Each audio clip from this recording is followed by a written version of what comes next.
The year is 1939. The world stands at a precipice, teetering on the edge of an abyss that will soon plunge humanity into one of its darkest chapters. Across the globe, a sense of unease hangs heavy in the air. People everywhere are gripped by a palpable fear, an anxiety that permeates every corner of society. The world is on the brink of a conflict so vast, so devastating, that it will forever be etched in the annals of human history, the Second World War. Nations are mobilizing, armies are assembling, and the drums of war are beating louder with each passing day. This is not merely a conflict of nations, but a clash of ideologies, a struggle between freedom and tyranny, democracy and fascism. Leaders are rallying their people, stirring emotions and preparing for a battle that will determine the fate of the world. It is a war that will engulf the entire world, leaving an indelible mark on countless lives and shaping the course of the 20th century. Cities will be reduced to rubble, and the human cost will be unimaginable. The seeds of this global conflict were sown in the aftermath of the First World War, a war that had promised to end all wars. The devastation of the Great War left deep scars, both physical and psychological, on the nations involved. The Treaty of Versailles, signed in 1919, aimed to ensure peace, but instead sowed the seeds of resentment and instability. The harsh terms imposed on Germany created a fertile ground for future conflict. Germany, burdened by crippling reparations and territorial losses, became a breeding ground for extremism and nationalism. The economic hardships and national humiliation paved the way for radical ideologies to take root, setting the stage for the rise of Adolf Hitler and the Nazi Party. The Treaty of Versailles, while intended to prevent future conflicts, inadvertently laid the groundwork for another. Germany, held responsible for the First World War, was subjected to harsh penalties. The treaty demanded vast territories be surrendered and imposed crippling financial reparations. This fueled economic instability and widespread resentment among the German population. The German economy, already devastated by the war, struggled under the weight of these reparations. Hyperinflation crippled the nation, wiping out savings and leaving millions in poverty. The social fabric of Germany began to fray, creating fertile ground for extremist ideologies to take root. Amidst the economic turmoil and social unrest, a charismatic and ruthless leader emerged, Adolf Hitler. A master of propaganda, Hitler exploited the widespread anger and desperation, channeling it towards his own nationalist and anti-Semitic agenda. His National Socialist German Workers' Party, the Nazi Party, promised to restore Germany to its former glory. Hitler's message resonated with a population desperate for change.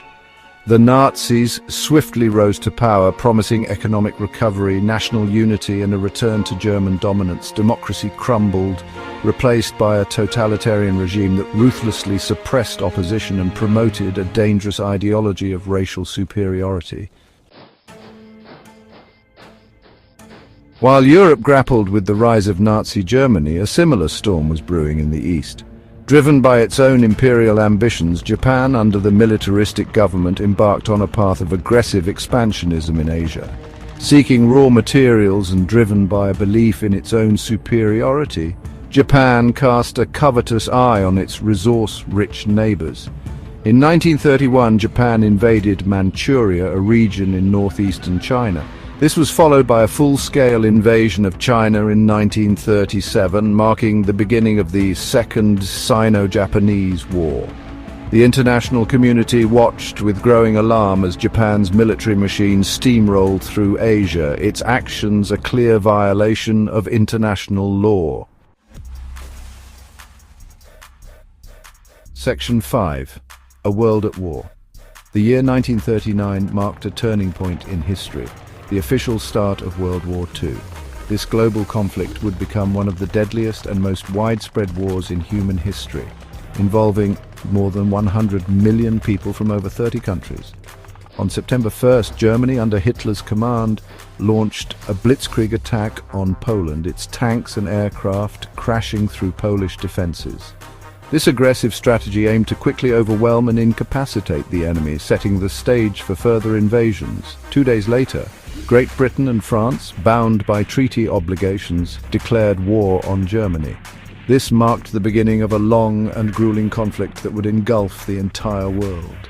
The world watched in horror as the devastating machinery of modern warfare was unleashed. The impact on civilians was immediate and profound, with countless lives disrupted and communities torn apart. The conflict quickly escalated, drawing in nations from across the globe. Alliances were formed, and the world was divided into two major opposing factions. On one side stood the Axis powers, Germany, Italy, and Japan, united by their shared ambitions of territorial expansion and dominance. Their aggressive policies and military actions aimed to reshape the world order. Arrayed against them were the Allied forces, led by Great Britain, France, and later joined by the Soviet Union and the United States. These nations came together despite their differences to combat the threat posed by the Axis powers and to restore peace and stability to the world. Section 6. The Engines of Destruction. World War II witnessed an unprecedented arms race as nations poured resources into developing new and increasingly deadly weapons. Tanks, aircraft, and submarines underwent rapid advancements, transforming the battlefield into a mechanized killing ground. The skies above Europe and the Pacific became arenas for fierce aerial combat as fighter planes clashed in deadly dogfights. One of the most significant technological developments of the war was the atomic bomb, a weapon of unimaginable destructive power. Developed by the United States in a top-secret project, the atomic bomb would ultimately bring the war to a close, but at a horrific cost. Section 7. The Darkest Hour.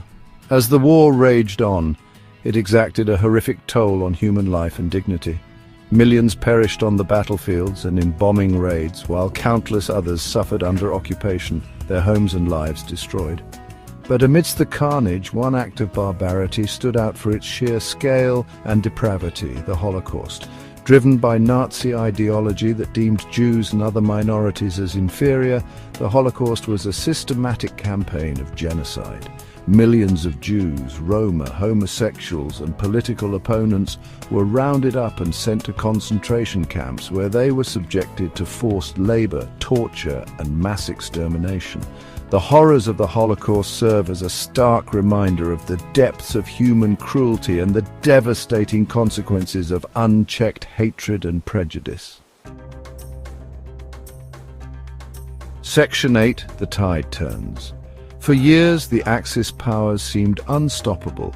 German forces overran much of Europe, while Japan's empire stretched across Southeast Asia. But slowly, the tide began to turn. Key battles, such as the Battle of Stalingrad and the Battle of Midway, marked turning points in the war. In June 1944, the Allied forces launched a massive invasion of Normandy, France, known as D-Day. This marked the beginning of the liberation of Western Europe from Nazi control. In the Pacific, the United States, through a grueling island-hopping campaign, slowly pushed back the Japanese forces. Section 9. A Legacy Etched in Time. After 6 long years of devastating conflict, World War II finally came to an end in 1945. The world breathed a collective sigh of relief as the guns fell silent and the long-awaited peace began to take hold. The Axis powers, defeated and exhausted, surrendered unconditionally. This marked the end of one of the most destructive wars in human history, leaving behind a world forever changed. The world, scarred but not broken, emerged from the ashes of war determined to build a more just and peaceful future. Communities came together, nations collaborated, and a new era of reconstruction began. The legacy of World War II continues to shape the world we live in today. Memorials and museums stand as solemn reminders of the sacrifices made and the lessons learned. It led to the formation of the United Nations, a global organization dedicated to maintaining international peace and security. The UN became a beacon of hope for a world yearning for stability and cooperation. The war also ushered in a new era of international cooperation and led to the rise of the United States and the Soviet Union as superpowers. This new geopolitical landscape set the stage for the Cold War, a period of intense rivalry and ideological conflict. Yet the memory of the war serves as a constant reminder of the human cost of conflict and the importance of diplomacy, understanding and tolerance in a world forever marked by the horrors of the past. It is a legacy that urges us to strive for a better, more peaceful future.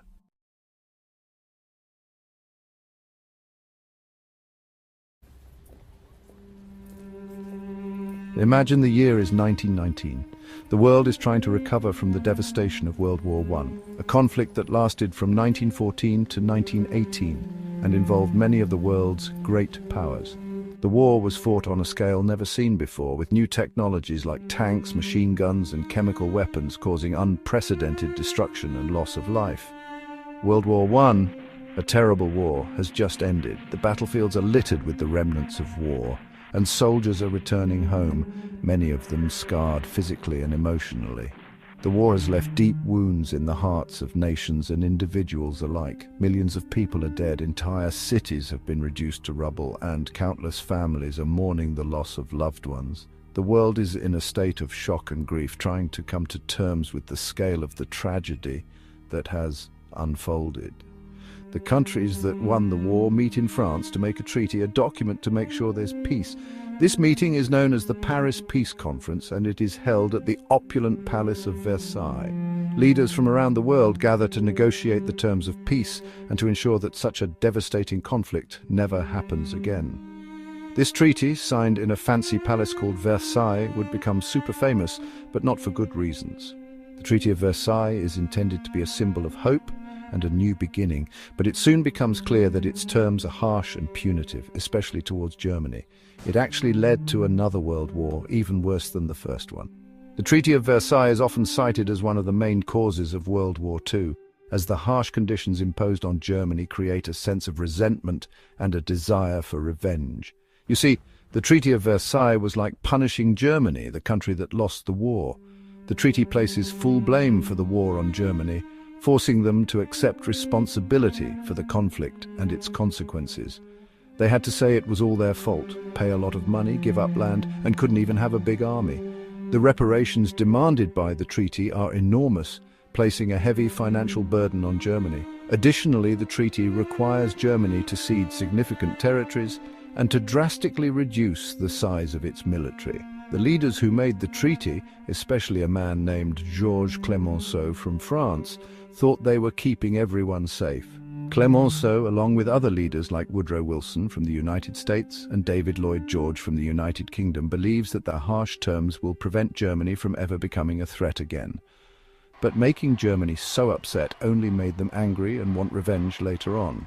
The economic hardship and national humiliation caused by the treaty create fertile ground for extremist ideologies to take root. This discontent eventually leads to the rise of Adolf Hitler and the Nazi Party, who promised to restore Germany's pride and power. The Treaty of Versailles was like lighting a stick of dynamite. It just needed a spark to explode. The unresolved tensions and grievances from the treaty set the stage for World War II, a conflict even more devastating than the first, proving that peace built on punishment and resentment is fragile and dangerous. Now fast forward to the 1920s. Germany, a nation once known for its cultural and scientific achievements, is now grappling with the aftermath of World War I. The streets of Berlin, Munich, and other cities are filled with a sense of despair and uncertainty. The war has left deep scars, both physically and emotionally, on the German populace. Germany is trying to recover from the war, but the Treaty of Versailles is making it really hard. The treaty imposed harsh penalties and reparations on Germany, crippling its economy and creating widespread resentment among its people. The once thriving industrial sectors are now in ruins, and the nation is struggling to find its footing in a rapidly changing world. Their new government, called the Weimar Republic, is struggling. Established in the wake of the war, the Weimar Republic is meant to be a beacon of democracy and hope. However, it faces immense challenges from the very beginning. Political instability, frequent changes in leadership, and a lack of public trust make it difficult for the government to implement effective policies. Imagine your money becoming worth almost nothing. That's what happened in Germany.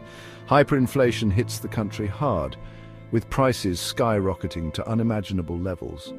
People are forced to carry wheelbarrows full of money just to buy basic necessities like bread and milk. Savings are wiped out overnight and the middle class is plunged into poverty. People lost all their savings and things were chaotic. The economic turmoil leads to social unrest, with protests and strikes becoming a common sight. The streets are filled with desperate citizens, all searching for a solution to their plight. The sense of hopelessness is palpable, and many begin to lose faith in the Weimar Republic's ability to turn things around. This is when a man named Adolf Hitler saw his chance. A former soldier who had been deeply affected by Germany's defeat in the war, Hitler is filled with a burning desire to restore his nation's former glory. He joins the National Socialist German Workers' Party, or Nazi Party, and quickly rises through its ranks due to his charismatic personality and powerful oratory skills. He was a good speaker and knew how to get people angry. Hitler's speeches are filled with fiery rhetoric, blaming Germany's woes on various scapegoats and promising a return to greatness. He taps into the deep-seated anger and frustration of the German people, offering them a sense of purpose and direction in a time of chaos. He blamed Germany's problems on others, like Jewish people and communists. Hitler's propaganda machine works tirelessly to spread these ideas, using posters, pamphlets, and public speeches to turn public opinion against these groups. The message is clear. Germany's suffering is not the result of its own actions, but the fault of external enemies, who must be eradicated. Many people were desperate and believed him. In their desperation, many Germans are willing to believe Hitler's promises of a brighter future. They see him as a strong leader who can pull the country out of its economic and social quagmire. The Nazi Party's ranks swell with new members, all eager to be part of the movement that will supposedly save Germany. Hitler's group, the Nazi Party, promised to make Germany strong again and get rid of the Treaty of Versailles. They vow to restore national pride, rebuild the economy, and create a new, powerful German state. These promises resonate deeply with a population that has been beaten down by years of hardship and humiliation. People were hurting and wanted change, so they listened to Hitler's powerful speeches. His ability to connect with the masses and articulate their frustrations makes him a formidable force in German politics. As the Weimar Republic continues to falter, more and more Germans turn to Hitler and the Nazi Party, setting the stage for a dramatic and dangerous shift in the nation's future. Hitler and the Nazis were really good at convincing people. They were masters of propaganda, using every tool at their disposal to spread their ideology and gain support. From the very beginning, they understood the power of visual imagery and mass communication. They knew that to win the hearts and minds of the German people, they had to be everywhere, in every home and in every conversation. They knew how to use posters, symbols, and even the radio to spread their message. Nazi propaganda was meticulously crafted to appeal to the emotions of the people. Posters depicted strong, idealized images of Aryan families and soldiers, while the radio broadcasted Hitler's speeches and Nazi music, creating a sense of unity and purpose. The Nazis also produced films that glorified their cause and demonized their enemies, ensuring that their message was inescapable. They had huge events where people felt united and excited. These rallies were not just political gatherings. They were grand spectacles designed to inspire loyalty and fervor. The Nuremberg rallies, for example, were meticulously choreographed events that featured dramatic lighting, music, and speeches. Thousands of people would gather, waving flags and chanting slogans, creating an atmosphere of overwhelming enthusiasm and solidarity. Their symbol, a scary symbol called the swastika, was everywhere.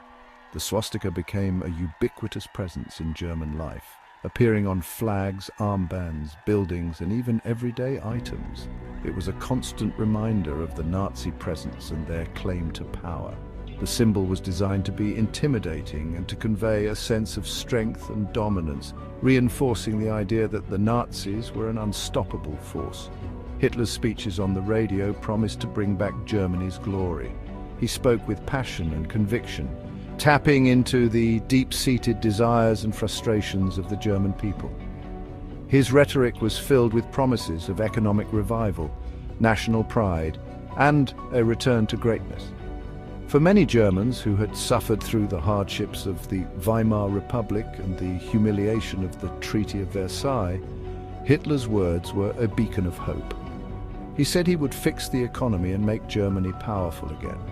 The Weimar Republic had been plagued by economic instability, hyperinflation and high unemployment, leaving many Germans disillusioned and desperate. Hitler capitalized on this discontent, presenting himself as the savior who could restore Germany's prosperity and prestige. His speeches were filled with promises of jobs, stability and a bright future, resonating deeply with a population eager for change. People were tired of being poor and feeling ashamed, so they believed him. The economic hardships of the 1920s and 1930s had left many Germans feeling hopeless and humiliated. Hitler's message of renewal and empowerment struck a chord with those who felt abandoned by the existing political system. His ability to articulate their grievances and offer a vision of a better future made him an appealing figure to millions of Germans. The Nazis used people's fear and anger to gain power. They exploited the widespread fear of communism, the anger over the Treaty of Versailles, and the resentment towards the Weimar government. By positioning themselves as the only force capable of protecting Germany from internal and external threats, the Nazis were able to rally support and consolidate their power. Their propaganda emphasized themes of strength, unity, and national revival, tapping into the emotional currents of the time. By 1933, only 15 years after the First World War, Hitler, the angry speaker, became the leader of Germany.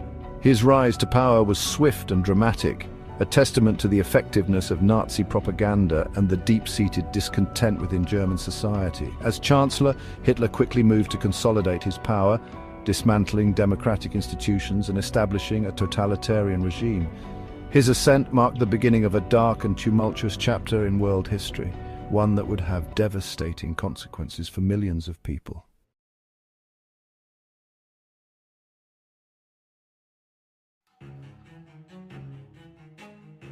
After World War I, Japan emerged as a significant power on the global stage. Its rapid industrialization and modernization efforts had paid off, transforming the nation into a formidable force. Its factories were booming, producing goods at an unprecedented rate, and its army was strong, well-trained, and equipped with modern weaponry. However, Japan's ambitions were constrained by its geography.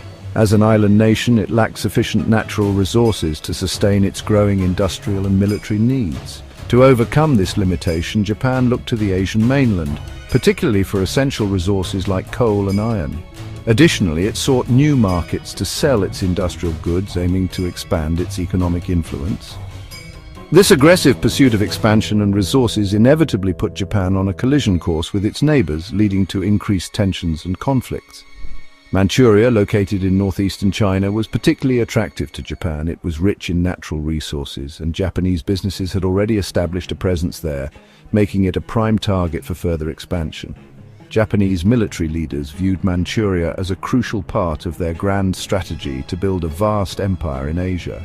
They believed controlling Manchuria would provide the resources and strategic advantage needed for further conquests. This ambition set the stage for escalating tensions and conflicts in the region. The desire to dominate Manchuria was a significant factor in the unfolding drama. Acting largely on their own, Japanese military leaders devised a covert plan to seize control of Manchuria. Their secretive actions were driven by a determination to secure the region's resources. On the night of September 18, 1931, they orchestrated an explosion on a railroad near Mukden, now known as Shenyang. This act of sabotage was intended to create a pretext for military intervention. This event, known as the Mukden Incident or Manchurian Incident, provided Japan with the justification it needed to launch a full-scale invasion of Manchuria, marking the beginning of a new chapter in its imperial ambitions. The Japanese army quickly defeated the Chinese soldiers in Manchuria. By February 1932, Japan created a new country called Manchukuo and put the old Chinese Emperor Puyi in charge. It was like a puppet show, with Japan pulling the strings. The world was shocked as Japan ignored international law and the League of Nations.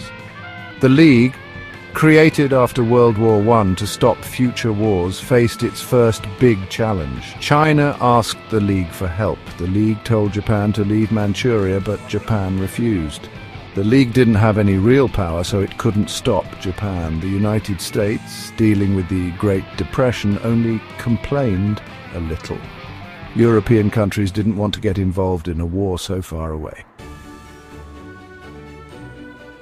The League of Nations, in an attempt to address the escalating conflict, sent a group led by a British diplomat, Lord Lytton, to investigate the situation in Manchuria.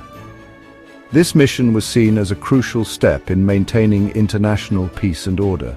The Lytton report, released in October 1932, concluded that Japan was in the wrong.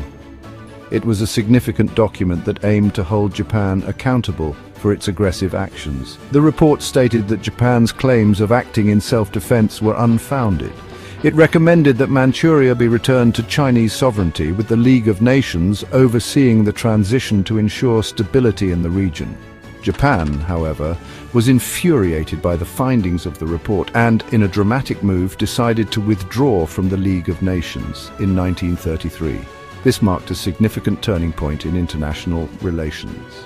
The League's inability to enforce strong measures against Japan's aggression emboldened other nations with expansionist ambitions. Countries that were contemplating war saw this as a sign of weakness. This failure highlighted the inherent weaknesses in the system designed to maintain global peace. The League of Nations was proving to be ineffective in its primary role. Japan's successful takeover of Manchuria had far-reaching consequences.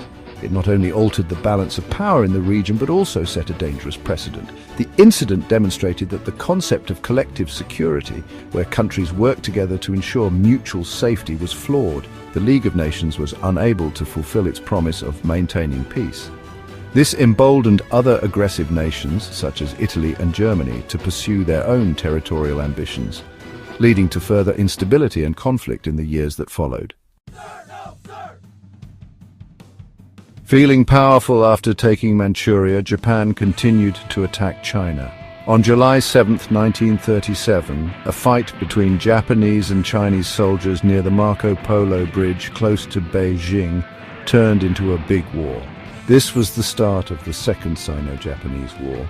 Japanese soldiers, with better weapons and training, quickly advanced. They captured Shanghai and Nanjing, China's capital city. The fall of Nanjing in December 1937 was the beginning of a very terrible time. Japanese soldiers, driven by strong nationalism and the false belief that they were a superior race, were incredibly cruel to the people of Nanjing.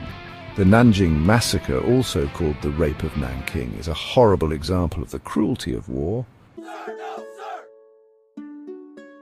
Section 5. The Rape of Nanking, a descent into barbarity. For 6 weeks, Japanese soldiers murdered, raped, stole, and burned. Hundreds of thousands of Chinese people and prisoners of war were killed. Women were raped. Homes and businesses were robbed and set on fire. The city of Nanjing was destroyed. These terrible acts shocked the world. Foreign reporters and missionaries in the city saw what happened and told everyone. Their reports, even though Japan tried to stop them, helped show the truth about Japan's war in China. The Nanjing Massacre is still a very sensitive topic for China and Japan. Everyone agrees that terrible things happened, but there are still arguments about how many people were killed. Some people in Japan even say the massacre didn't happen or that it wasn't a big deal. Section 6. A world divided, the League's failure to act. Even though it was clear that Japan was doing terrible things in China, the League of Nations didn't do much. Worried about Nazi Germany in Europe, the powerful countries didn't want to fight Japan. The United States, while saying Japan was wrong, kept selling Japan oil and other important things. The League's inaction had terrible consequences for China. It made Japan feel like it could continue its cruel war. It also made people lose faith in the League's ability to keep peace. The League's weakness against Japan showed its problems. It didn't have its own army and needed its members to enforce its rules. It also needed every member to agree before it could do anything, so any country could stop action. Section 7. A legacy of impotence. The League's fatal flaws. The League's failure to stop Japan in Asia had huge consequences for the world. When Japan invaded Manchuria in 1931, the League of Nations was unable to take effective action. This emboldened Japan to continue its aggressive expansion in the region. It showed that collective security was weak and encouraged other countries to start wars. The inability to enforce its own resolutions made the League appear powerless and ineffective. It also helped set the stage for a bigger world war. The failure to address smaller conflicts allowed tensions to build, eventually leading to the outbreak of World War II. Germany, led by Adolf Hitler, watched as Japan ignored the League of Nations and got away with it. This lack of consequences for Japan's actions gave Hitler the confidence to pursue his own aggressive policies. Hitler saw this as an example for his own plans to take over land in Europe. He believed that the League would be equally ineffective in stopping his ambitions. In 1935, Italy, led by Benito Mussolini, invaded Ethiopia, another member of the League, showing again how weak the League was. The League's inability to protect its members further undermined its credibility. The League's failure to prevent World War II is a serious reminder that countries need to work together and that giving in to bullies is dangerous. The lessons from the League's failures highlight the importance of a united and decisive international response to aggression. It also shows that we need a strong international organization to enforce laws and keep peace. The creation of the United Nations after World War II was a direct response to the shortcomings of the League, aiming to build a more effective system for maintaining global peace and security. Section 8. The Gathering Storm, a World on the Brink. The world watched in horror as Japan's attacks in Asia got worse. The League of Nations, weak and divided, couldn't stop it. The world was close to a much bigger war. The events of the 1930s, from Japan's invasion of Manchuria to the start of the Second Sino-Japanese War, changed the world. They shattered the dream of countries working together for peace and brought in a time of fear and uncertainty. The road to World War II had begun.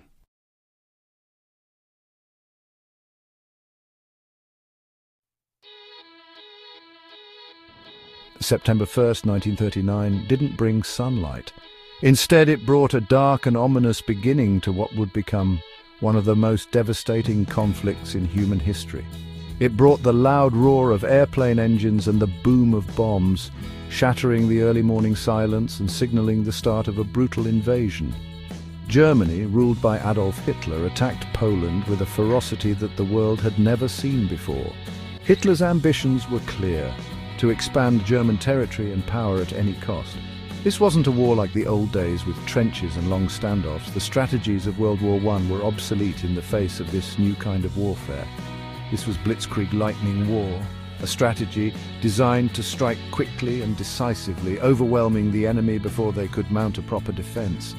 Tanks and armored vehicles smashed through Polish defenses with incredible speed and power, leaving destruction in their wake. Dive bombers attacked from the sky, setting towns on fire and causing chaos and panic among the civilian population. The Polish army was brave, but not strong enough.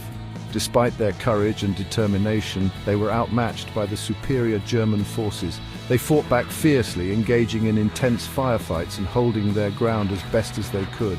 But they couldn't stop the relentless advance of the German army. Polish cavalry, soldiers on horseback, even tried to fight tanks. It was a desperate and heroic effort, but ultimately futile against the modern machinery of war.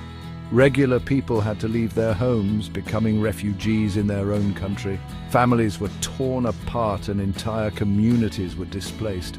The world watched in horror as the Nazis attacked, destroying everything in their path. International headlines screamed of the atrocities and the rapid fall of Poland. In just a few weeks, the Polish government fell apart and its army was defeated.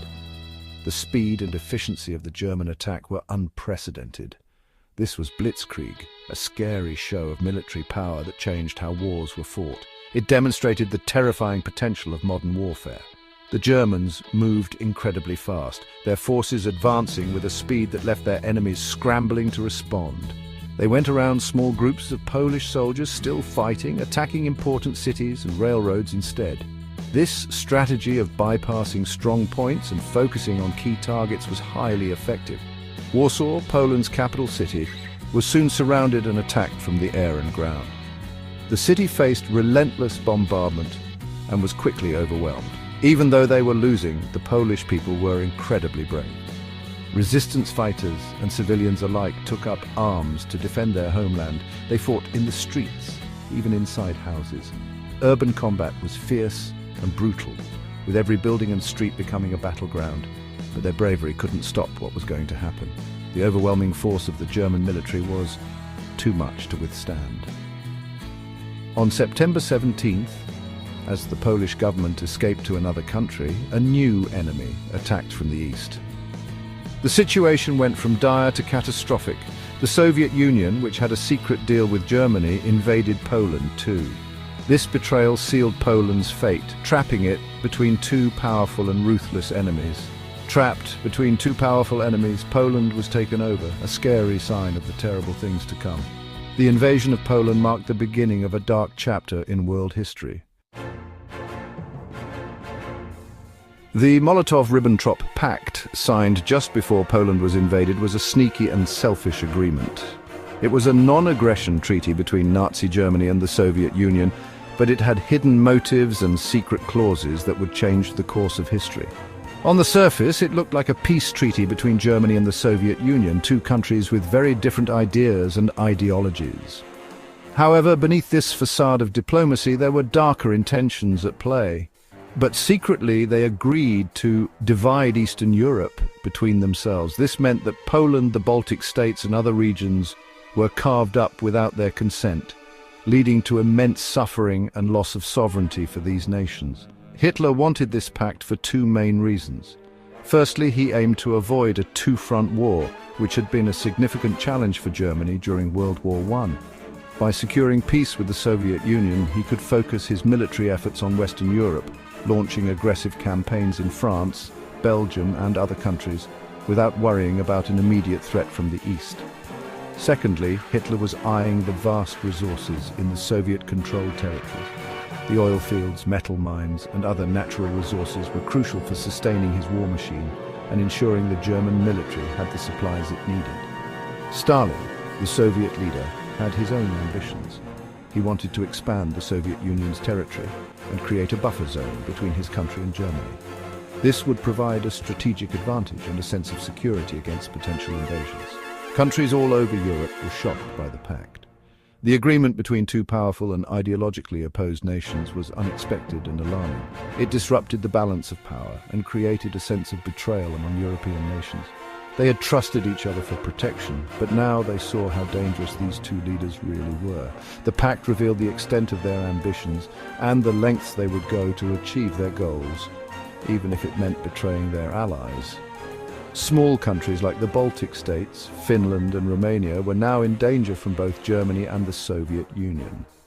These nations found themselves caught in the crossfire of two expanding empires, leading to invasions, occupations, and significant loss of life.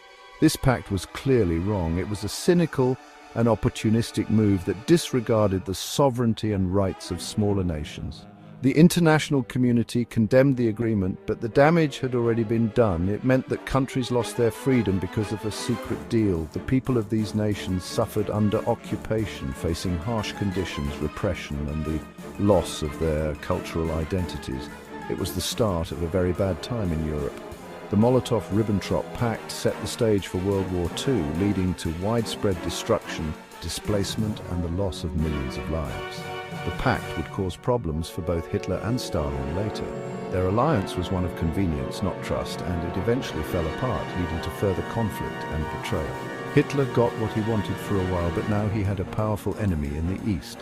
The invasion of the Soviet Union, known as Operation Barbarossa, marked a turning point in the war and led to some of the most brutal battles on the Eastern Front. Stalin also got what he wanted for a while, but he showed the world he couldn't be trusted.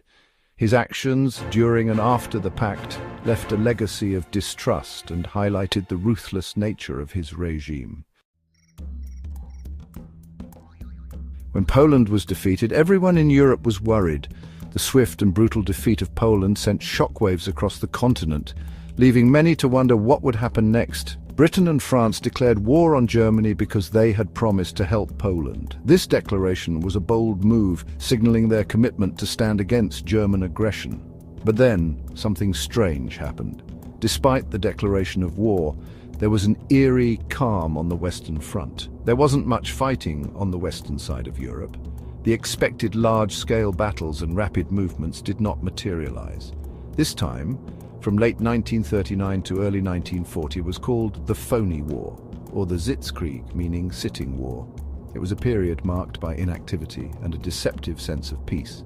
Things were strangely quiet, except for a few times when big guns fired or planes flew over enemy territory. These sporadic actions were not enough to break the overall calm.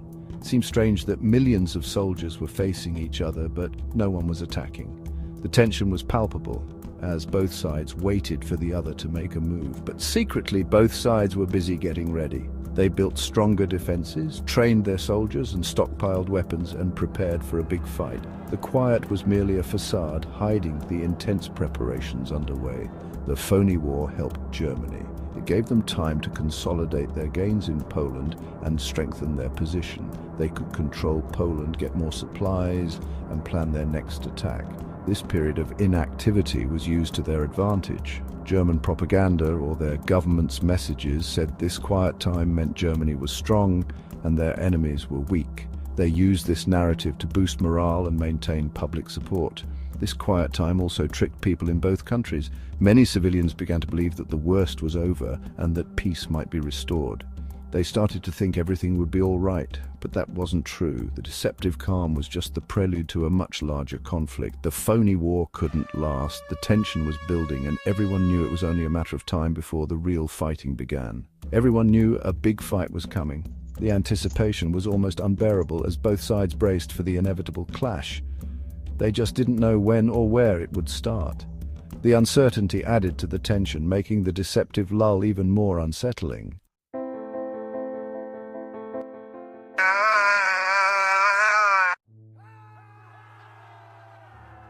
As the Nazis moved through Europe, France was in big trouble.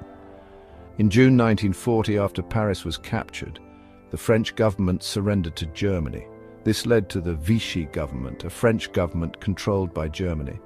Marshal Pétain, the leader of Vichy France, tried to make it seem like France still had some power, but he really did what Germany wanted. During this time, the government was unfair, and Jewish people and other minorities were treated very badly. The Vichy government working with the Nazis is a sad and complicated part of French history.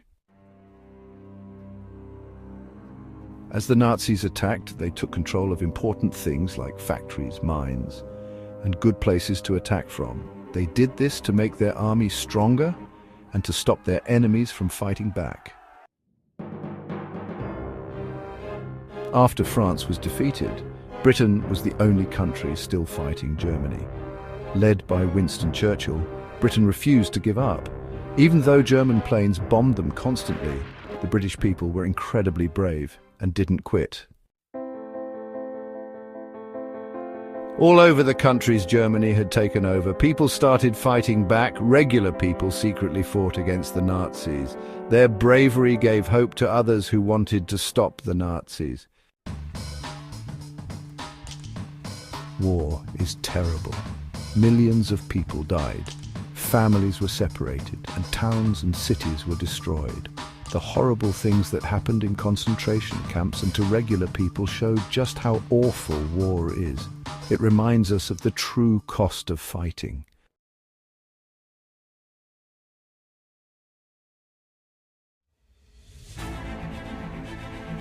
The Pacific Theater, a global conflict.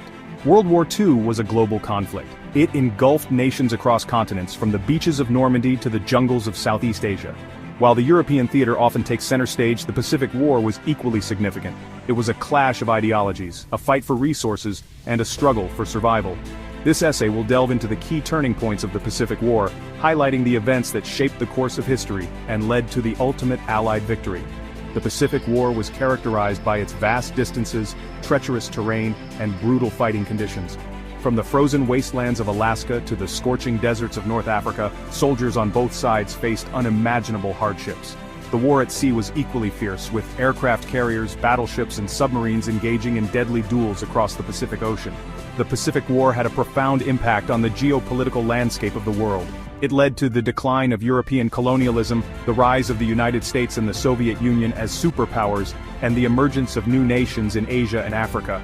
The war also left an indelible mark on the collective memory of humanity, serving as a stark reminder of the horrors of conflict and the importance of peace. Day of Infamy, Pearl Harbor. December 7, 1941, will forever be etched in the annals of history as a date which will live in infamy, as President Franklin D. Roosevelt famously declared. On that fateful day, the Imperial Japanese Navy launched a surprise attack on the U.S. naval base at Pearl Harbor, Hawaii. The attack was a calculated gamble by Japan, aimed at crippling the U.S. Pacific Fleet and buying time for their expansionist ambitions in Southeast Asia. The attack on Pearl Harbor was a devastating blow to the United States. Over 2,400 Americans were killed, and numerous battleships and aircraft were destroyed. The attack sent shockwaves through the nation, shattering any illusions of isolationism and galvanizing public opinion in favor of war. Despite the initial shock and outrage, the attack on Pearl Harbor ultimately proved to be a strategic blunder for Japan. It failed to destroy the U.S. Pacific Fleet's aircraft carriers, which were at sea during the attack. More importantly, it awakened a sleeping giant, uniting the American people and solidifying their resolve to defeat Japan. The Rising Sun, Japanese expansion in Southeast Asia. Following the attack on Pearl Harbor, Japan embarked on a lightning campaign of conquest across Southeast Asia. Within months, they had overrun the Philippines, Malaya, Singapore, and the Dutch East Indies, seizing control of vital resources such as oil, rubber, and tin. The speed and ferocity of the Japanese advance caught the Allies off guard, exposing their unpreparedness for war in the Pacific. The Japanese conquests in Southeast Asia had far-reaching consequences. They shattered the myth of Western invincibility, emboldened nationalist movements in colonized territories, and created a vast Japanese empire stretching from Manchuria to Burma. The Japanese occupation was often brutal, marked by atrocities against civilians and prisoners of war. The Japanese expansion in Southeast Asia posed a direct threat to Allied interests in the region, particularly the vital supply lines to China. It also raised the specter of a Japanese invasion of Australia and India, which would have had disastrous consequences for the Allied war effort. The Allies were now locked in a desperate struggle to halt the Japanese advance and liberate the occupied territories. Turning the tide in Europe, the Battle of Stalingrad. While the Pacific War raged on, a titanic struggle was unfolding on the Eastern Front between Nazi Germany and the Soviet Union. The Battle of Stalingrad, which began in August 1942, was a pivotal turning point in World War II. It was a brutal, protracted battle, marked by unimaginable ferocity and suffering on both sides. The German Sixth Army, under the command of General Friedrich Paulus, was tasked with capturing the strategically important city of Stalingrad, named after Soviet leader Joseph Stalin. The Soviet defenders, led by General Vasily Zhukov, were determined to hold the city at all costs, even as it was reduced to rubble by relentless German bombardment. The Battle of Stalingrad was a clash of ideologies, a test of wills, and a struggle for survival. It raged for months, with both sides suffering horrific casualties. In the end, the Soviet Red Army, aided by a brutal winter, surrounded and destroyed the German Sixth Army, marking Germany's first major defeat in the war. The victory at Stalingrad boosted Soviet morale, shattered the myth of German invincibility, and marked the beginning of the long, arduous Soviet advance towards Berlin. Section 5. Desert Victory, the Battle of El Alamein. The North African campaign was another crucial theater of World War II, pitting the British Empire and its allies against the Axis forces of Germany and Italy. The Battle of El Alamein, fought in October 1942 near the Egyptian town of El Alamein, was a decisive turning point in the campaign. The British Eighth Army, under the command of General Bernard Montgomery, faced off against the German-Italian Panzer Army Africa, led by the legendary Desert Fox, Erwin Rommel. The battle was a clash of titans, a test of tactical acumen, and a struggle for control of the strategically vital Suez Canal. The Battle of El Alamein was a hard-fought victory for the British and their allies. It marked the end of Axis advances in North Africa, and paved the way for the eventual Allied liberation of the region. The battle also demonstrated the effectiveness of Montgomery's meticulous planning, the importance of air power in desert warfare, and the resilience of the British soldier. Section 6. Island Hopping and Attrition Warfare. Following their early victories in the Pacific, the Japanese found themselves on the defensive as the tide of war began to turn. The United States, under the leadership of Admiral Chester Nimitz and General Douglas MacArthur, adopted a strategy of island hopping, bypassing heavily fortified Japanese positions and seizing strategically important islands closer to the Japanese mainland. The island-hopping campaign was characterized by fierce fighting, often in unforgiving jungle terrain. Battles such as Guadalcanal, Iwo Jima, and Okinawa became synonymous with the brutality and ferocity of the Pacific War. The Japanese defenders, imbued with a warrior code that valued death over surrender, fought tenaciously, inflicting heavy casualties on the advancing American forces. The island-hopping campaign was a war of attrition, a slow and grinding process of wearing down the enemy's defenses and manpower. The United States, with its vast industrial capacity and access to resources, was able to outproduce and outmaneuver the Japanese. Section 7. The atomic bombings of Hiroshima and Nagasaki.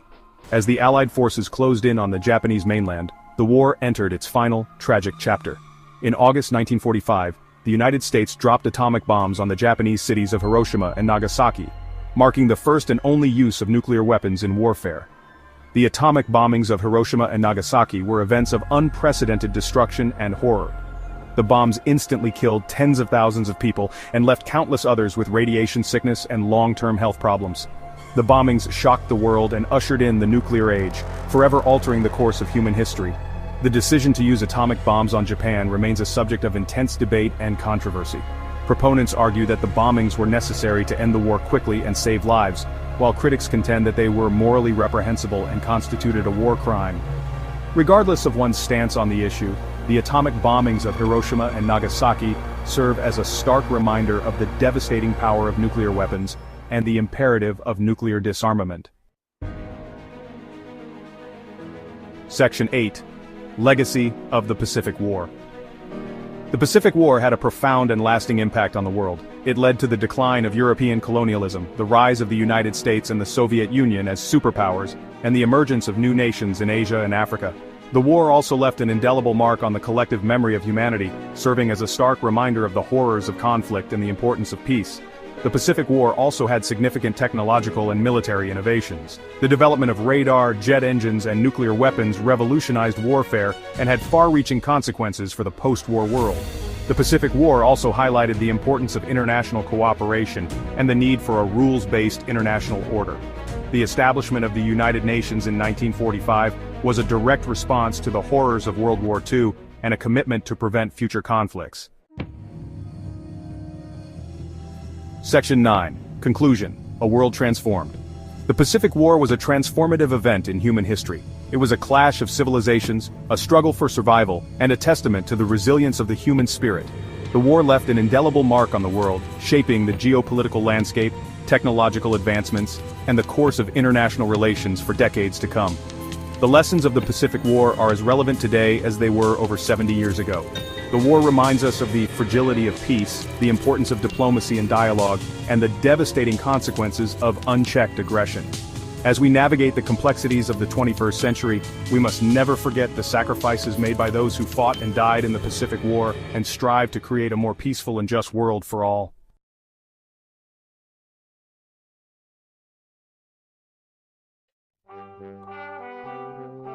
World War II raged across Europe. Nazi Germany seemed unstoppable.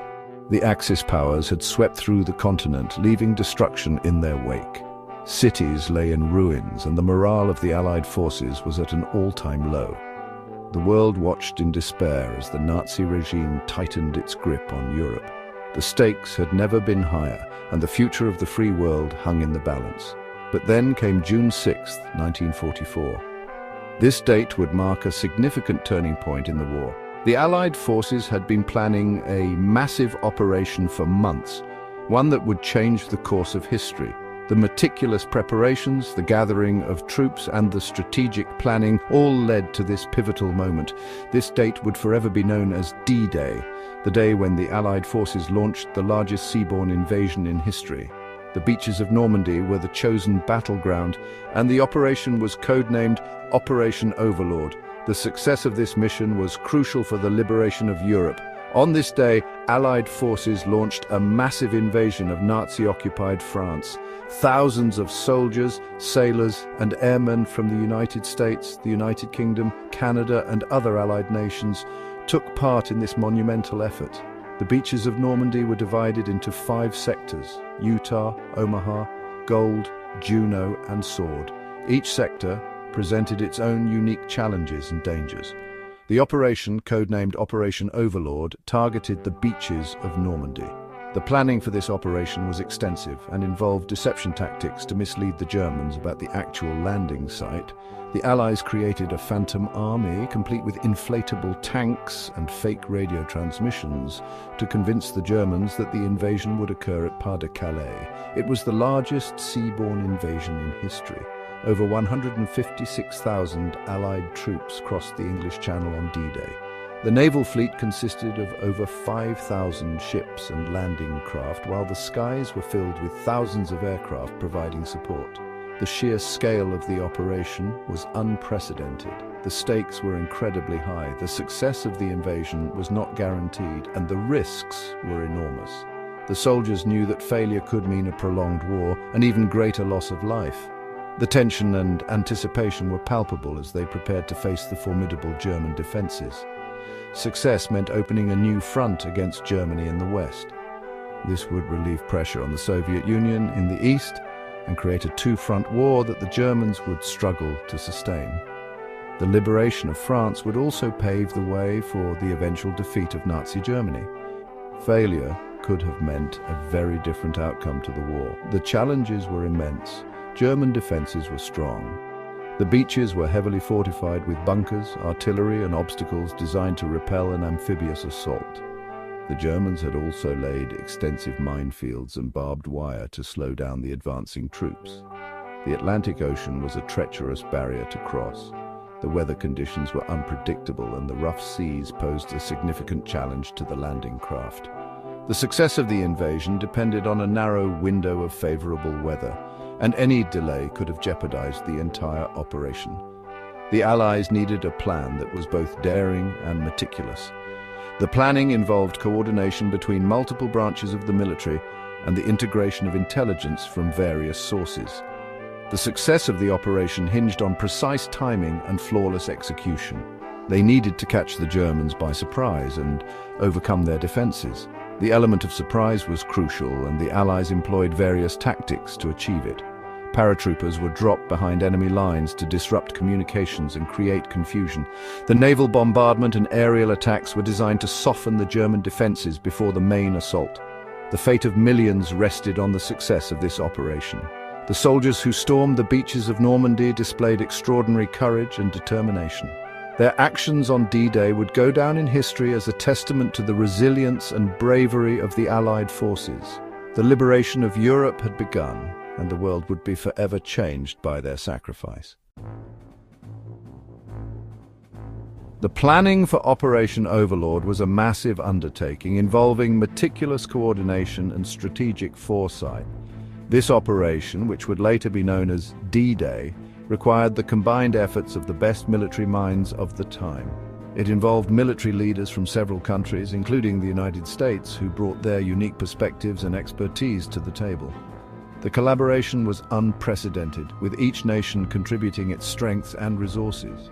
Great Britain, with its extensive experience in European warfare, and Canada, which provided crucial support and troops, played significant roles. Their unity among these nations was a testament to their shared goal of defeating the Axis powers. General Dwight D. Eisenhower, a brilliant strategist, was appointed Supreme Commander of the Allied Expeditionary Force. His leadership was instrumental in bringing together the diverse Allied forces and ensuring their efforts were synchronized. He oversaw the complex planning and coordination of the invasion. Secrecy was paramount, as any leak of information could have jeopardized the entire operation. Eisenhower's ability to maintain this secrecy was a key factor in the success of the mission. The Allies went to great lengths to deceive the Germans about the location and timing of the invasion. This included elaborate deception tactics, such as the use of fake military equipment and misleading radio communications. They created a phantom army, complete with fake equipment and radio traffic, to make the Germans believe the invasion would occur at Calais, not Normandy. This ruse was so convincing that it diverted significant German forces away from the actual landing sites. This deception was crucial in ensuring the success of the landings. The meticulous planning and preparation, combined with the effective use of deception, allowed the Allies to gain a foothold in Normandy, which was a turning point in the war. The invasion began before dawn on June 6, 1944. This monumental operation, known as D-Day, marked the beginning of the end of World War II in Europe. The early morning hours were filled with tension and anticipation, as Allied troops prepared for the largest amphibious assault in history. Thousands of Allied troops stormed the beaches of Normandy, codenamed Utah, Omaha, Gold, Juno, and Sword. These beaches were the primary landing points for the invasion, each with its own set of challenges and strategic importance. The soldiers, sailors, and airmen involved knew the risks, but were driven by a sense of duty and the hope of liberating Europe from Nazi occupation. They faced fierce resistance from the German defenders, who were well prepared and heavily fortified. The German forces had constructed extensive defensive positions along the coast, including bunkers, minefields, and artillery emplacements, making the landings extremely perilous. The fighting was intense and bloody. Soldiers on both sides displayed extraordinary bravery and resilience. The beaches became scenes of chaos and carnage, with the sounds of gunfire, explosions, and the cries of the wounded filling the air. Casualties were heavy, especially at Omaha Beach, where American forces met particularly strong opposition. The high cliffs and well-entrenched German positions made the assault incredibly difficult, resulting in significant losses for the attacking troops. Despite the heavy losses, the Allies gained a foothold on the beaches. The determination and tenacity of the troops were crucial in overcoming the initial setbacks. Inch by inch they advanced, securing vital positions and establishing beachheads that would be essential for the subsequent phases of the invasion. Their courage, determination, and superior firepower gradually pushed back the German forces. The combined efforts of the infantry, naval bombardments, and air support played a pivotal role in breaking through the German defenses and pushing inland. By the end of the day, the Allies had secured a precarious hold on the Normandy coast, a testament to the bravery and sacrifice of the men who fought there. This foothold was the first step in the liberation of Western Europe, paving the way for the eventual defeat of Nazi Germany. The D-Day landings were a turning point in the war. They marked the beginning of the end for Nazi Germany's grip on Western Europe. The Allies poured men and supplies into France, expanding their beachhead and pushing inland. They liberated Paris in August 1944, a momentous victory. The liberation of France was a triumph for freedom and a testament to the power of international cooperation. It showed that the tide of the war had turned decisively in favor of the Allies. The path to victory in Europe was now open, but the fight was far from over. While the war raged in Europe, another conflict unfolded in the Pacific. Here, the United States faced a formidable enemy, the Empire of Japan.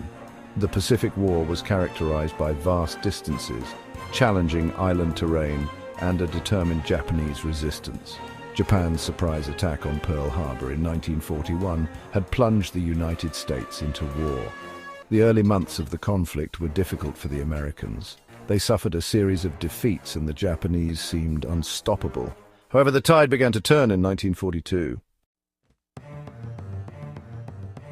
Section 6, the Battle of Midway, a decisive victory at sea. The Battle of Midway, fought in June 1942, was a pivotal moment in the Pacific War. It was a clash of aircraft carriers, a new type of naval warfare. Admiral Chester W. Nimitz, Commander-in-Chief of the Pacific Fleet, anticipated a Japanese attack on Midway Island, a strategically vital outpost. The battle was a resounding American victory.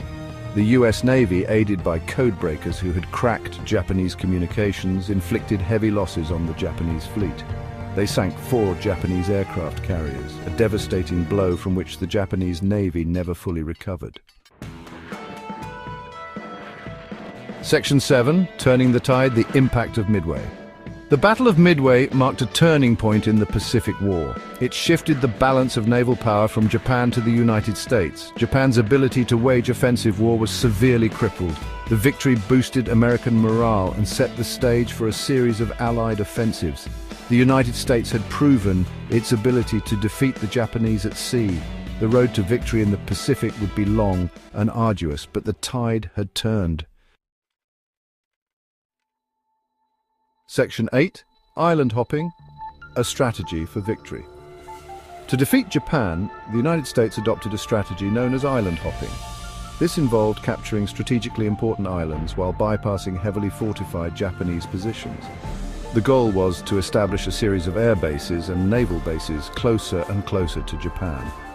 The island hopping campaign was costly and brutal, involving amphibious landings and fierce fighting on islands like Guadalcanal, Tarawa, Iwo Jima, and Okinawa. However, it proved effective in gradually wearing down Japanese defenses and bringing the war closer to the Japanese mainland. Section 9. The Legacy of Allied Victories. The Allied victories in World War II, from the beaches of Normandy to the islands of the Pacific, came at a heavy price. Millions of lives were lost.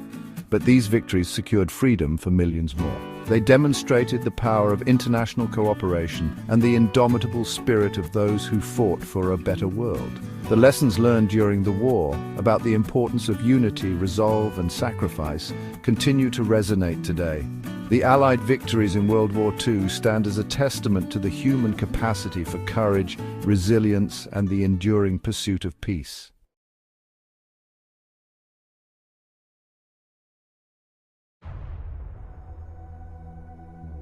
World War II saw the arrival of incredible new military technology. Airplanes, tanks, and even nuclear weapons played a big part in how the war went. From the skies over Europe to the deserts of North Africa, World War II saw countries trying to outdo each other with new technology, changing how wars would be fought forever. In this series, we'll look at some of the most important inventions of World War II and how they changed the war. The skies, once peaceful and quiet, became a battlefield like no one had ever seen. The sound of engines replaced bird songs as a new kind of predator took to the air fighter planes. Two of these planes were the best of the best, always fighting for control of the skies: the British Supermarine Spitfire and the German Messerschmitt Bf 109. The Spitfire, a symbol of Britain's strength, was known for being fast and easy to turn. Its wings, a brilliant piece of engineering, helped it to outmaneuver the German planes in the crazy dogfights over the English Channel. Imagine yourself in the small cockpit of a Spitfire. The powerful Merlin engine shakes your whole body as you push the throttle, making the plane go even faster. The ground below looks like a patchwork quilt as you search the skies for your enemy. The Bf 109, a product of Germany's engineering skills, was a tough enemy. Strong and heavily armed, it represented Germany's military power. These two planes, locked in a deadly dance, were at the forefront of aircraft technology. Every fight was a test, not just for the planes, but for the young pilots who flew them. These were young men, some barely old enough to shave, thrown into a world of air combat, where they had to be skilled and fearless to survive. The Battle of Britain, a very important moment in the war, showed how crucial it was to control the skies. The future of entire nations depended on who won, as German bombers, protected by their Messerschmitt fighters, fought against the defending Spitfires and Hurricanes of the Royal Air Force. The skies over southern England became a chaotic mess of smoke and fire filled with the smell of gunpowder. The winner of this battle, fought not on land but high in the air, would have a huge impact on the entire war. The British, though outnumbered, fought with the fierceness of people defending their homes, their families, their whole way of life. And defend they did, against all odds. The Royal Air Force, thanks to their skill, bravery, and better technology, inflicted heavy losses on the German Luftwaffe, forcing them to give up on their plan to invade England. The Spitfire, once just an idea on an engineer's desk, became a symbol of hope, showing the world what humans could do when they put their minds together. But the development of aircraft didn't stop there. As the war went on, both sides poured resources into creating even better planes, pushing the limits of what was possible. The Germans, trying to regain control of the skies, introduced the Messerschmitt Me 262, the world's first jet-powered fighter plane. This revolutionary aircraft, capable of speeds that left propeller-driven planes far behind, was a peek into the future of air warfare. Imagine the shock of Allied pilots, used to the sound of piston engines, when they first encountered the Me 262. The sight of this sleek, swept-wing aircraft flashing past at an unbelievable speed must have been terrifying. The Me 262, though facing production problems and strategic mistakes, showed the potential of jet engines. It marked the beginning of a new era in aviation, one where speed and altitude would become the most important things in air combat. The Allies were also making big leaps in aircraft development. The American B-17 Flying Fortress, a large bomber that could carry a huge amount of bombs, became a symbol of American industrial power. These flying fortresses, as they were called, would fly deep into enemy territory, facing anti-aircraft fire and enemy fighters, to drop their bombs on important targets. The skies above Germany, once thought to be safe, were now within reach of Allied bombers. The B-17, with its unique cigar shape and many gun turrets, became a familiar though unwelcome sight to the German people. The air war, once a new and strange thing, had become a major part of the conflict, shaping how the war went and leaving a lasting impact on everyone involved. It showed off human ingenuity but also reminded us of our capacity for destruction. The ground shook as if a giant was stomping on it, but it wasn't a giant. It was the sound of hundreds of tanks, their engines roaring like monsters, their treads churning the ground into mud. The tank, a lumbering beast of steel, had first appeared in the trenches of World War I, but it was in the wide-open battlefields of World War II that it truly showed its power. The tank battle, a clash of raw power and clever tactics, became a defining feature of the Eastern Front, where the vast plains of Russia were the perfect place for these mechanical giants to fight. On one side was the German Panther tank, a powerful machine that represented the best of German engineering. Its angled armor, designed to make shells bounce off, and its powerful 75mm gun made it a force to be reckoned with. On the other side was the Soviet T-34, a tank that, while not as advanced as the Panther, was incredibly reliable and easy to build, making it the backbone of the Red Army. The T-34, with its sloped armor and wide tracks, was perfect for the often muddy battlefields of the Eastern Front. Its Christie suspension, named after its American inventor, allowed it to move over rough ground with surprising speed and agility. The Battle of Kursk, one of the most important battles of the war, saw the biggest tank battle in history. Thousands of tanks representing the best that Germany and the Soviet Union could offer clashed in a storm of steel and fire. The air was thick with the smell of gunpowder and diesel fuel, the noise of battle deafening.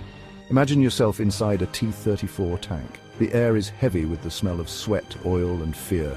The engine's roar is deafening, shaking you to your core. You look through the narrow viewing slit, your vision limited to a small part of the chaotic battlefield. The German Panther tanks, with their superior firepower and armor, initially had the advantage. But the Soviets, fighting with the tenacity of people defending their homeland, were not easily defeated. The T-34, though outmatched in a one-on-one fight, proved to be a tough opponent. Its sloped armor, a design inspired by the American Christie tank, was surprisingly good at deflecting German shells.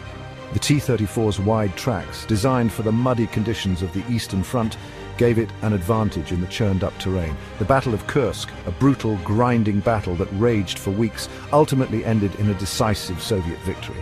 The Germans, having lost many men and machines, were forced to retreat, their ability to attack severely weakened.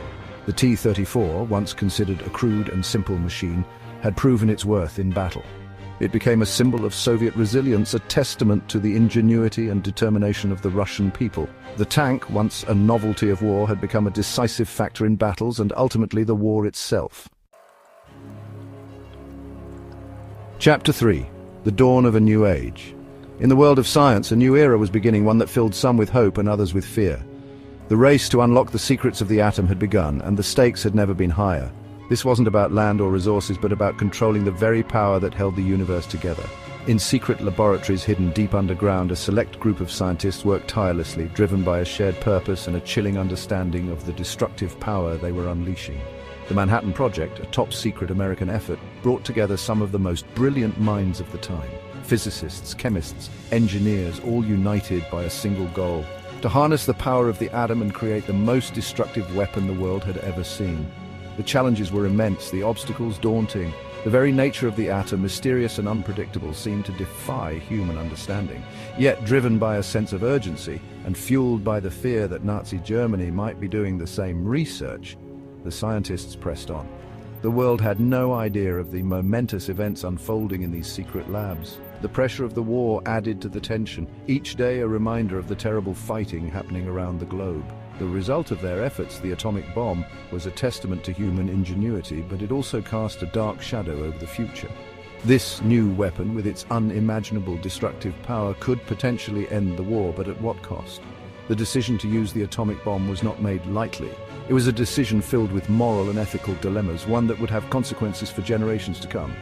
On August 6, 1945, the world watched in horror as the first atomic bomb, nicknamed Little Boy, was dropped on the Japanese city of Hiroshima. The blinding flash, the mushroom cloud that rose into the sky, the sheer scale of the destruction, all served as a stark reminder of the terrible power that had been unleashed. It was a power that went beyond the battlefield, a power that threatened the very existence of humanity. The world would never be the same.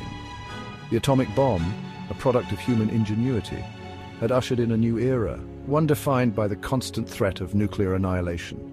It was a sobering reminder of the double-edged sword of scientific progress, a stark illustration of the fact that the greatest discoveries often come at a terrible price.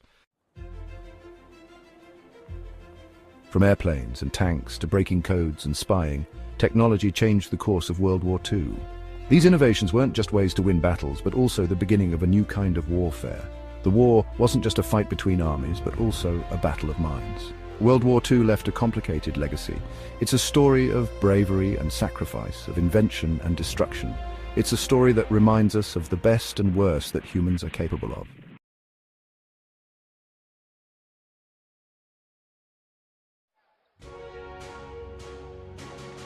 World War II, a conflict that engulfed the globe, finally reached its end in 1945. The war's devastation left an indelible mark on humanity, with millions losing their lives and countless cities reduced to rubble. Yet, from the ashes of destruction arose a glimmer of hope. The Allied victory promised a new era, one where international cooperation and the pursuit of peace would guide the world order. The road ahead, however, was paved with challenges. The wartime alliances began to fray, revealing underlying tensions that would shape the decades to come. The end of World War II was not merely a cessation of hostilities, it was a turning point in history. The world that emerged from the conflict bore little resemblance to the one that existed before. The war had redrawn political boundaries, shattered empires, and ushered in a new era of global superpowers. As the dust settled, the world grappled with the monumental task of rebuilding and redefining itself. In the heart of Europe, the Nazi regime, responsible for unimaginable atrocities, crumbled under the combined might of the Allied forces. The once invincible German war machine had been ground to a halt, facing relentless assaults from both east and west. Berlin, the symbol of Nazi power, lay in ruins, a testament to the ferocity of the final battles. On May 8, 1945, Germany formally surrendered to the Allies. The news of Germany's capitulation sparked celebrations across Europe and the world. For the people who had endured years of occupation, fear, and unimaginable loss, it was a moment of profound relief and jubilation. The war in Europe was over. In the Pacific theater, the war raged on. Japan, fueled by a fierce sense of nationalism and a belief in its own invincibility, continued to fight with unwavering determination. The battles for Iwo Jima and Okinawa had demonstrated the lengths to which the Japanese military would go to defend their homeland. However, the tide had turned. The United States, armed with a new and terrible weapon, prepared to unleash a force the world had never seen. On August 6, 1945, an American B-29 bomber, the Enola Gay, dropped an atomic bomb on the Japanese city of Hiroshima. The explosion instantly killed tens of thousands of people and left a scar on the city that would remain for generations. 3 days later, a second atomic bomb was dropped on Nagasaki. Faced with the unimaginable destructive power of these new weapons, Emperor Hirohito made the momentous decision to surrender. On September 2, 1945, aboard the USS Missouri in Tokyo Bay, Japan formally surrendered to the Allied powers, bringing an end to World War II. In February 1945, as the war in Europe neared its end, the leaders of the three main Allied powers, Franklin D. Roosevelt, Winston Churchill, and Joseph Stalin, met in Yalta, Crimea, to discuss the post-war order. The Yalta Conference was a pivotal moment shaping the political landscape of the world for decades to come. The leaders agreed on a number of key issues, including the division of Germany into 4 occupation zones, the establishment of the United Nations, and the holding of free elections in liberated countries. The atmosphere at Yalta was a complex mix of cooperation and suspicion. The wartime alliance between the Western powers and the Soviet Union had been one of necessity, born out of a shared enemy. However, with the defeat of Nazi Germany imminent, ideological differences and mistrust began to surface. The seeds of what would become the Cold War were sown at Yalta, even as the leaders celebrated their shared victory. Section 5. Potsdam, Seeds of Discord. In July 1945, with the war in Europe over and Japan on the verge of surrender, the Allied leaders met again, this time in Potsdam, Germany. The Potsdam Conference was intended to finalize the agreements made at Yalta and to address the many challenges of rebuilding a war-torn world. However, the atmosphere at Potsdam was markedly different from that of Yalta. Franklin D. Roosevelt had died in April, and the new American president, Harry S. Truman, brought with him a more confrontational approach to the Soviet Union. The Potsdam Conference exposed the growing rift between the Western powers and the Soviet Union. Disagreements over the future of Germany, the status of Eastern Europe, and the use of atomic energy highlighted the deepening ideological divide. The Potsdam Conference, while intended to solidify the wartime alliance, instead revealed the fragility of peace and the looming threat of a new kind of conflict.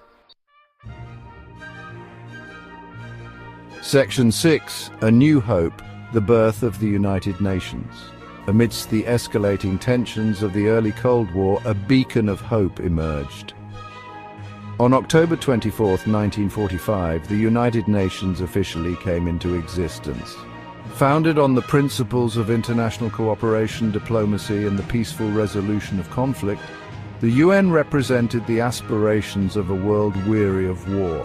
Its charter, signed by 50 nations, outlined a vision for a more just and equitable world order, one where dialogue and diplomacy would replace tanks and bombs. The UN's early years were marked by both successes and challenges. The organization played a critical role in providing humanitarian aid to war-torn countries and in mediating international disputes. However, the UN's effectiveness was often hampered by the Cold War rivalry between the United States and the Soviet Union, each wielding their veto power in the Security Council to advance their own interests. Section 7. The Iron Curtain descends, the onset of the Cold War. As the euphoria of victory faded, the world found itself on the brink of a new kind of conflict. The ideological divide between the capitalist West, led by the United States, and the communist East, dominated by the Soviet Union, deepened, leading to an era of geopolitical tension and mistrust known as the Cold War. The term Iron Curtain, coined by Winston Churchill, came to symbolize the ideological and physical barrier that separated Eastern and Western Europe. The Cold War was a multifaceted conflict fought on multiple fronts. It was a war of ideologies, a battle for hearts and minds. It was a technological arms race, a relentless pursuit of military superiority. And it was a series of proxy wars fought in far-flung corners of the globe, each side vying for influence and control. Section 8. A World Divided, the Legacy of Conflict. The Cold War cast a long shadow over the second half of the 20th century. It shaped global politics, influenced international relations, and left an indelible mark on the lives of millions. The world was divided into two opposing blocs, each suspicious and distrustful of the other. The threat of nuclear annihilation loomed large, casting a pall over even the most mundane aspects of life. The legacy of World War II and the subsequent Cold War continues to shape the world today. The political divisions, the ideological battles, and the lingering mistrust continue to influence international relations and global power dynamics. The lessons learned from these conflicts, both positive and negative, serve as a reminder of the fragility of peace and the importance of diplomacy, cooperation, and understanding in a world still grappling with the legacy of conflict. Section 9. Conclusion: Echoes of the Past Shaping the Future. The end of World War II marked the beginning of a new era, one fraught with both promise and peril. The world had witnessed the horrors of total war, the depths of human depravity, and the devastating consequences of unchecked aggression. Yet from the ashes of destruction arose a renewed determination to build a better world, one founded on the principles of peace, cooperation, and respect for human dignity. The events of this pivotal period in history, from the surrender of the Axis powers to the conferences at Yalta and Potsdam, from the birth of the United Nations to the onset of the Cold War, continue to resonate today. They remind us of the complexities of international relations, the challenges of building a lasting peace, and the importance of learning from the mistakes of the past. As we navigate the challenges of the 21st century, the echoes of World War II and the Cold War serve as both a warning and a guide, urging us to strive for a future where dialogue, diplomacy, and cooperation prevail over conflict and division.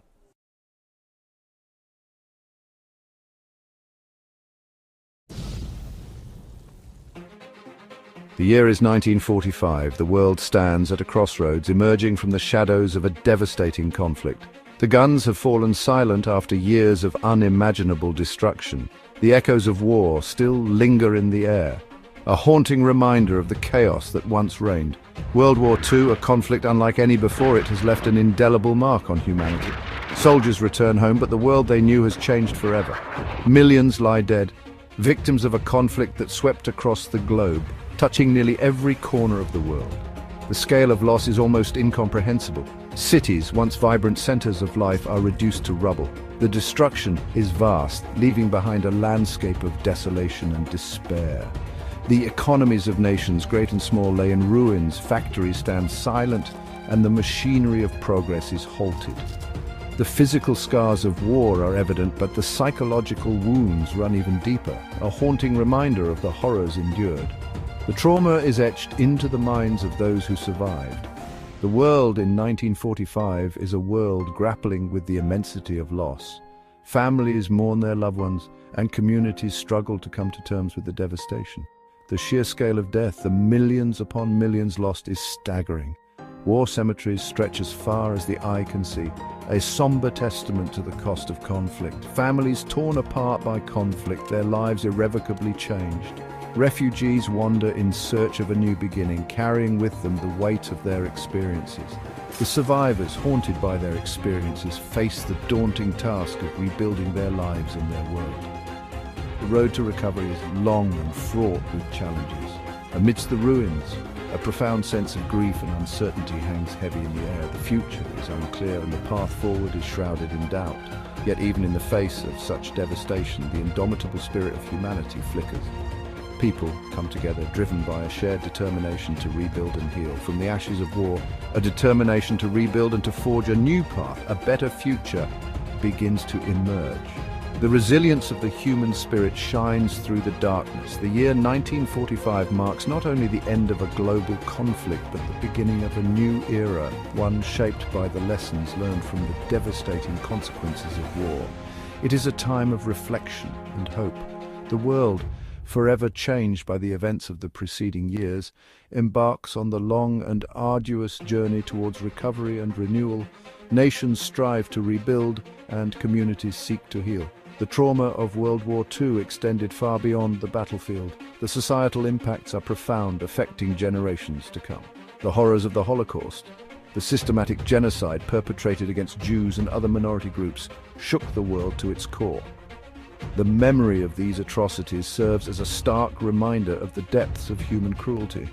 This unprecedented act of barbarity served as a stark warning against the dangers of unchecked hatred and intolerance.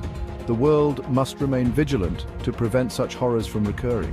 The world, forever marked by the Holocaust, vowed never again, committing to confront and prevent such atrocities from ever happening again. The lessons of the past guide the efforts to build a more just and peaceful future. The post-war world witnessed a dramatic reshaping of the geopolitical landscape, a transformation that would set the stage for the rest of the 20th century. The old powers of Europe, ravaged by war, found themselves weakened and diminished on the world stage, struggling to rebuild their shattered nations. From the ashes of conflict, two new superpowers emerged: the United States and the Soviet Union, each with their own vision for the future. These two nations, with their contrasting ideologies and visions for the future, would come to dominate global affairs for decades to come, shaping the world in their image. The United States, emerging from the war largely unscathed, stood as a symbol of economic might and military power, ready to take on a leadership role. Its economy, fueled by wartime production, boomed, leading to unprecedented levels of prosperity and growth. It embraced a leadership role on the world stage, promoting democracy and capitalism as the path to global stability and prosperity, influencing nations far and wide. The Marshall Plan, a massive economic aid package, exemplified America's commitment to rebuilding war-torn Europe and containing the spread of communism, fostering a new era of cooperation. Across the globe, Japan, once a formidable military power, lay in ruins, its cities devastated by the war. Yet from this devastation, a remarkable transformation unfolded, driven by resilience and determination. With the support of the United States, Japan underwent a period of rapid economic growth and industrialization, becoming a global economic powerhouse, a testament to human ingenuity.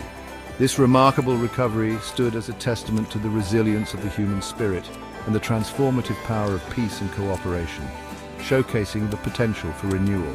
The rise of the United States and the Soviet Union as superpowers led to a fundamental shift in international relations, redefining alliances and rivalries.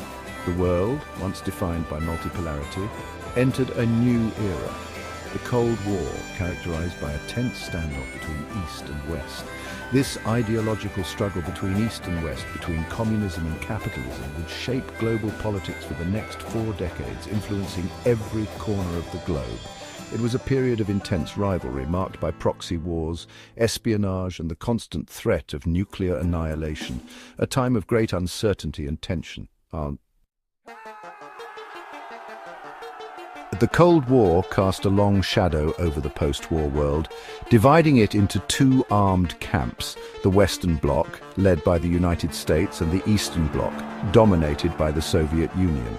This division was not just political, but also deeply ideological, with each side promoting its own vision of governance and society. This ideological divide extended to every corner of the globe, fueling regional conflicts and shaping the destinies of nations. From Asia to Africa, Latin America to the Middle East, the influence of the Cold War was pervasive and often destructive. The spectre of nuclear war loomed large, casting a constant pall over international relations. The arms race led to the stockpiling of thousands of nuclear weapons, creating a precarious balance of terror known as mutually assured destruction. In Europe, the Iron Curtain descended, dividing the continent into East and West. This division was starkly visible in cities like Berlin, where barbed wire and concrete walls separated families and friends. Germany, the epicenter of the war, found itself split in two: the Federal Republic of Germany in the west and the German Democratic Republic in the east became symbols of the broader East-West divide. The Berlin Wall, a stark symbol of Cold War division, stood as a physical manifestation of the ideological chasm that separated East and West. It was a daily reminder of the human cost of this global standoff. The struggle for hearts and minds played out on the global stage as each superpower sought to expand its sphere of influence. Propaganda, espionage, and cultural diplomacy became tools in this battle for ideological supremacy. The Cold War extended far beyond Europe, igniting proxy wars in Korea, Vietnam, and elsewhere. These conflicts were often brutal, with devastating consequences for the local populations. These conflicts, often brutal and protracted, served as battlegrounds for the competing ideologies of the superpowers. They left deep scars on the nations involved, many of which are still healing today. Millions perished in these conflicts, caught in the crossfire of a global power struggle. The human cost was immense, with countless lives disrupted and communities torn apart. The Cold War, though ostensibly a Cold War, exacted a heavy toll on human life and sowed the seeds of future conflicts. The legacy of these tensions can still be felt in many parts of the world today. Despite the tensions and mistrust that characterized the Cold War, there were also glimmers of hope. Efforts for peace and reconciliation were made, often driven by ordinary people and visionary leaders. The creation of the United Nations, founded in 1945 on the ashes of global conflict, represented a collective commitment to international cooperation and the peaceful resolution of disputes. It was a beacon of hope in a divided world. While the UN's effectiveness was often hampered by the realities of Cold War politics, it nevertheless served as a vital forum for dialogue and diplomacy, preventing countless conflicts and saving millions of lives through its humanitarian work. The legacy of the Cold War continues to shape our world, but the efforts for peace and understanding remain a testament to the resilience of the human spirit.